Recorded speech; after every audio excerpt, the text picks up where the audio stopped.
আসসালামু আলাইকুম। এডুকেশন 360 পক্ষ থেকে সবাইকে স্বাগতম। আশা করি সবাই ভালো আছেন। আজকের ভিডিওতে মূলত থাকতেছে একাদশ শ্রেণী ভর্তির আরেকটা আপডেট ভিডিও। দ্বিতীয় ধাপে কারা আবেদন করতে পারবে, ১৫০ টাকা ফি কাদের দিতে হবে এবং কি ১৫০ টাকা ফি কাদের দিতে হবে না, আমার পেমেন্ট সম্পূর্ণ হয়েছে, আমি কিভাবে আবেদন করব, ইত্যাদি সকল কিছু প্রশ্নের উত্তর আজকের ভিডিওতে মূলত থাকতেছে। তো প্রথম প্রশ্নের উত্তরে যাই, দ্বিতীয় ধাপে কারা আবেদন করতে পারবে।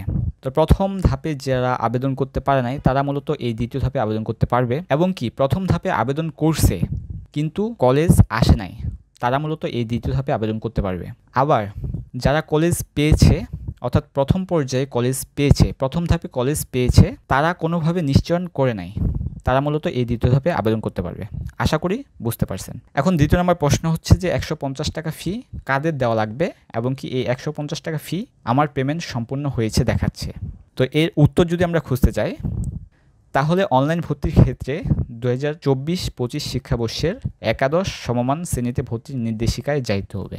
একটু নিচে স্ক্রল করলে আমাদের এখানে সুন্দরভাবে বলে দিছে যে যেসব শিক্ষার্থী নিশ্চয়ন করবে না অর্থাৎ প্রথম পর্যায়ে কলেজ আসবে কিন্তু নিশ্চয়ন করবে না তাদের পুনরায় ফি সহ এই দ্বিতীয় পর্যায়ে আবেদন করতে হবে।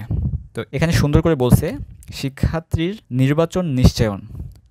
নিশ্চয়ন না করলে প্রথম পর্যায়ে নির্বাচন এবং আবেদন বাতিল হবে এবং তাকে পুনরায় ফি সহ আবেদন করতে হবে। তো এখানে সুন্দর করে তারা বলে দিছে, এখানে এটা বলে নাই যে যাদের কলেজ আসে নাই তাদের কিন্তু টাকা পেমেন্ট করা লাগবে না। এটা হচ্ছে একটা বিষয়, তাদের তো আবেদন করাই আছে, তাদের কলেজ দেয়নি, তাই সেক্ষেত্রে তাদের আবেদন যেহেতু করাই আছে তাহলে সেই ক্ষেত্রে তাদের ১৫০ টাকা ফি জমা দিতে হবে না।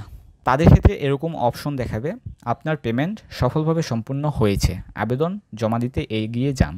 অর্থাৎ যাদের প্রথম পর্যায়ে আবেদন করে ফেলছে কিন্তু কলেজ আসে নাই তাদের মূলত এরকম ইন্টারফেস আসবে। ঠিক আছে, তো এখন মূলত এরকম ইন্টারফেস আসলে তারা মূলত কিভাবে আবেদন করবে আমরা যদি একটু প্র্যাকটিক্যালি দেখি, আমাদের কিন্তু এরকম ইন্টারফেস আসবে যাদের কলেজ আসে নাই।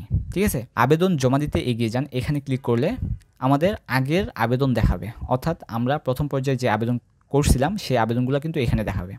তো এখানে মূলত আপডেট করতে হবে, এগুলো আপনি রাখতে আপনার সিরিয়াল লিস্ট আবার সুন্দর করে সাজিয়ে অর্থাৎ এখানে ডিলিট করে সাজিয়ে পুনরায় আপনার চয়েস লিস্ট সাজাবেন এবং কি চয়েস লিস্ট সাজানোর পর আবেদন আপডেট করুন অপশনে ক্লিক করতে হবে, দিয়ে আপনার পিডিএফ ডাউনলোড হবে। তো এই ছিল মূলত আজকের সংক্ষিপ্ত ভিডিও এবং কি সংক্ষিপ্ত আপডেট। আশা করি বুঝতে পারছেন, যারা বুঝতে পারেননি অবশ্যই কমেন্টে জানাবেন। তো যাক, দেখা হচ্ছে নতুন কোনো আপডেট ইনফরমেশন, নতুন কোনো আপডেট ভিডিও নিয়ে। সে অবধি ভালো থাকবেন। আসসালামু আলাইকুম।